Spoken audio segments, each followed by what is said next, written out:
Francisco Santos es periodista y político, fue vicepresidente de Colombia entre 2006 y 2010 en los gobiernos de Álvaro Uribe.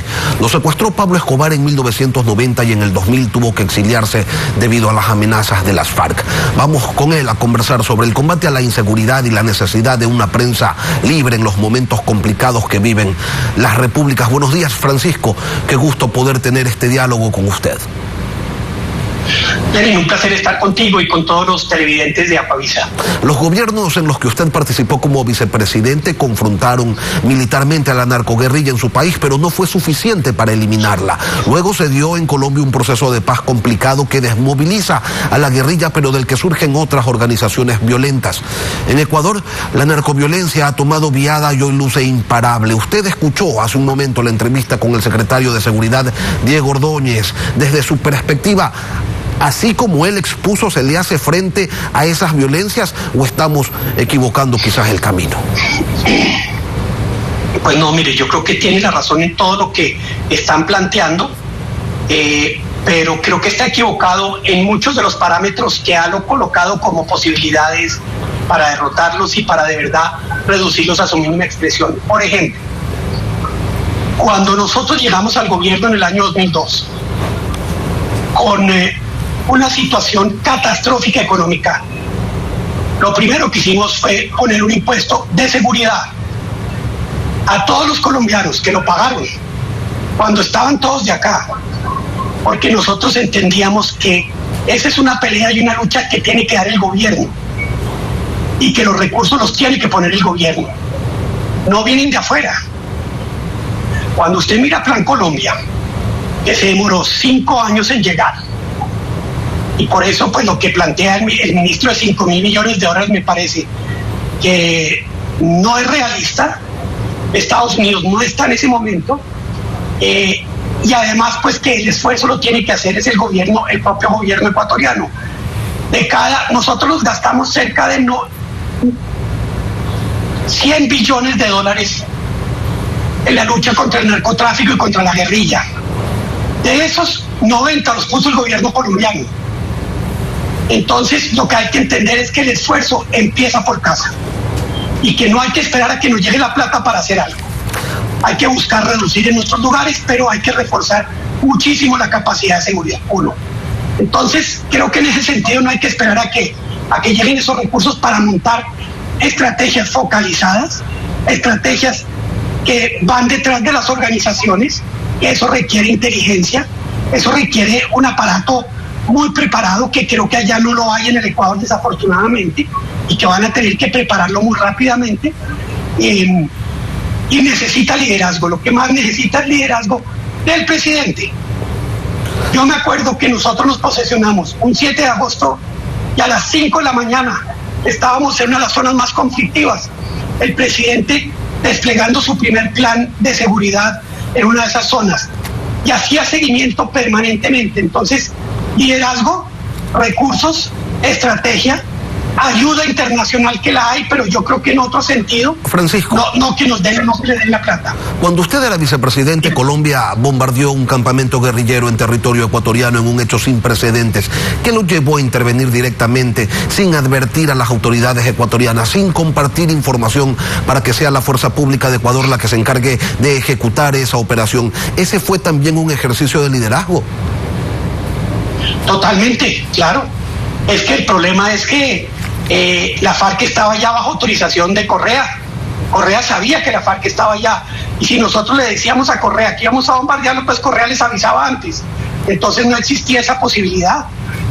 Cuando usted habla de todo lo que hizo Correa, que destruyó toda institucionalidad, pues ese es el más grave problema que hoy tiene el Ecuador para luchar contra un narcotráfico que va a crecer, para luchar contra un narcotráfico que tiene un problema aún mayor, y es que los mexicanos están involucrados.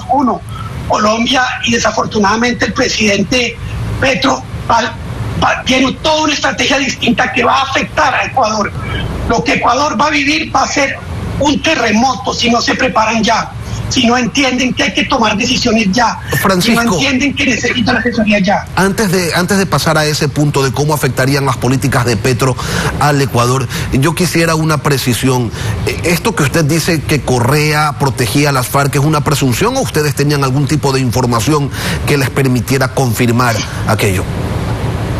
Mire, nosotros trabajamos muy bien con otros gobiernos.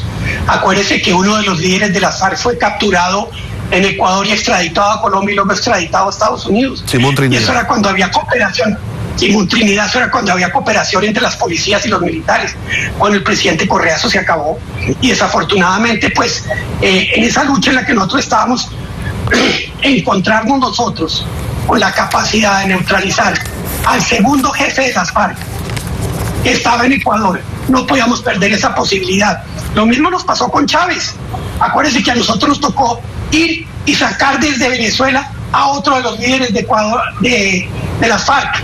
Entonces, pues, en esta lucha uno tiene que ser contundente, tiene que ejercer un liderazgo muy grande y tiene que haber cooperación, pero cuando no la hay, pues toca actuar. Francisco, ahora sí vamos a lo que usted señalaba. ¿Cómo podría afectar las políticas y particularmente qué políticas del presidente Petro podrían estar afectando en temas de seguridad a nuestro país, al Ecuador? Pues Lenín, venga, le digo, hay una política que creo que le puede servir muchísimo a Ecuador, y es que descabezó 2 generaciones de policías generales que son los más entrenados en inteligencia y lucha antinarcóticos. Ahí hay una capacidad instalada que puede ayudar a construir todo lo que Ecuador necesita para combatir estas organizaciones criminales. Se quedaron sin trabajo, pues se pensionaron y están en Colombia mirando así por una ventana. Entonces, por primera vez hay una capacidad inmensa para poder contribuir con la lucha contra estas organizaciones. 2 generaciones de generales entrenados en Estados Unidos, entrenados en inteligencia, entrenados en lucha antinarcóticos, quedó totalmente descabezada. Eso es lo primero. Esa está ahí. Esas personas pueden ir a trabajar a Ecuador si se arma un plan. ¿Se podrá armar con el presidente Petro? No creo. Y se los digo con mucha tristeza, porque el presidente Petro tiene una idea totalmente distinta del narcotráfico. Él cree que el narcotráfico son pobrecitos, unos campesinos que no tienen nada más que hacer. Eso es un negocio ilícito manejado por carteles de la droga, por organizaciones criminales donde presionan a los... Entonces, él tiene una mirada totalmente distinta, y ustedes lo que necesitan es una lucha frontal, una lucha con inteligencia contra las organizaciones, Francisco, con escuchas. ¿Sí? Y en momentos tan violentos como estos, en donde hay un clima de conflictividad, ¿qué tan necesario es contar con una prensa libre? Y te hago la pregunta a propósito de tu última visita al Ecuador, en donde disertaste sobre la ley de comunicación y los riesgos que supone el imponerle mordazas a los periodistas. Pues Lenín, mira, 2 elementos vienen de la mano con la lucha contra el narcotráfico. El primero es la violencia. Y esa violencia hay que atacarla, como te dije, con liderazgo, con una cantidad de elementos donde Ecuador puede aprender de Colombia. Y el presidente Lazo, si quiere, yo le llevo al presidente Uribe mañana a que le cuente cómo fue que lo hicimos, porque ese liderazgo y esa capacidad de ejecutar es la que se necesita. Pero las segundas víctimas son los periodistas. ¿Y por qué? Porque los periodistas cuentan dónde está el narcotraficante, dónde está la violencia, y eso no les sirve a los narcotraficantes, y ellos empiezan a enfocarse en los periodistas para restringir la libertad de prensa. Nosotros en Colombia protegimos a los periodistas. Hoy ya no tanto, porque ya pasó esa época de violencia, pero muchos periodistas en Colombia tenían guardaespaldas, tenían carros blindados, precisamente porque había que protegerlos.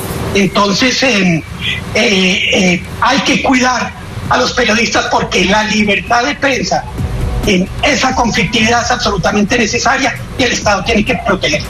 Francisco Santos, ex vicepresidente de Colombia, periodista de toda la vida. Gracias por acompañarnos hoy aquí en Contacto Directo. Lenín, a ti muchas gracias.